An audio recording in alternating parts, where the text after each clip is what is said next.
A clinical protocol optimization asks what treatment approach produces the best expected outcome across a population of patients. A clinical decision rule asks something different. It maps an individual patient's state to a specific treatment action. These are structurally different operations. Optimizing a protocol for the population is not the same as deciding what to do for the patient in front of you.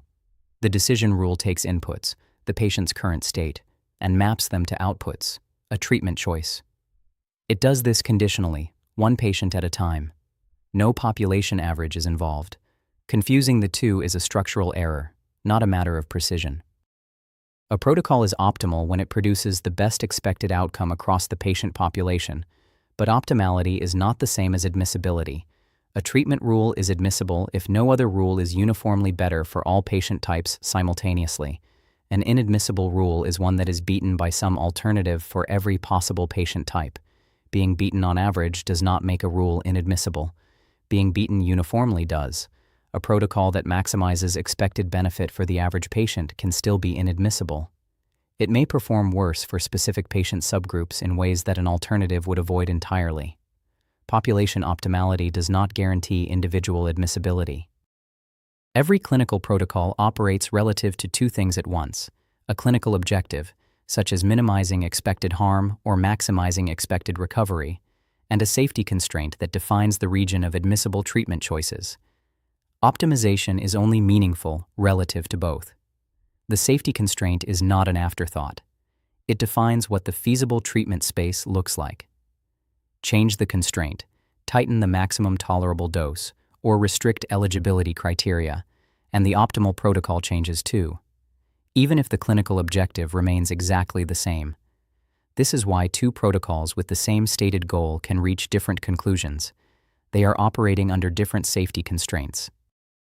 When a protocol objective increases with dose and the constraint sets a maximum tolerable dose, the optimal protocol sits at that maximum. This is called a boundary solution. A boundary solution leaves zero margin from the safety limit.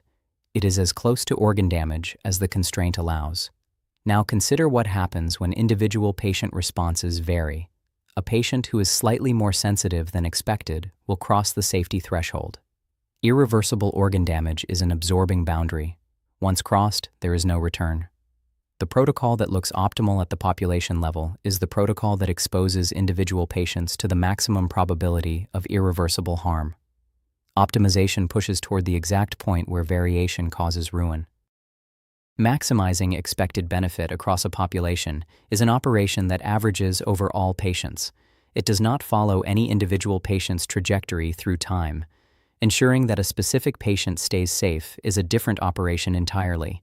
It tracks what actually happens along that one trajectory, what doses accumulate, what thresholds are approached, what slack remains.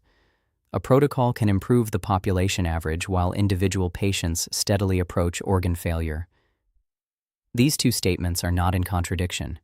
They describe different levels of analysis. The population average can rise while the fraction of patients who suffer irreversible harm also rises.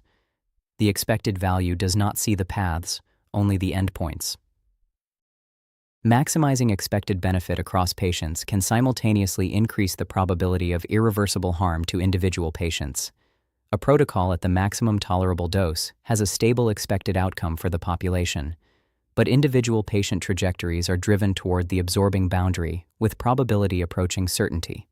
Optimizing what the population experiences on average does not guarantee what any patient experiences along their own path. Three structural facts follow from this. Clinical decisions and population protocol optimization are distinct operations. Admissibility for individual patients cannot be derived from population objectives alone, and individual safety constraints require tracking patient trajectories, not averaging over them.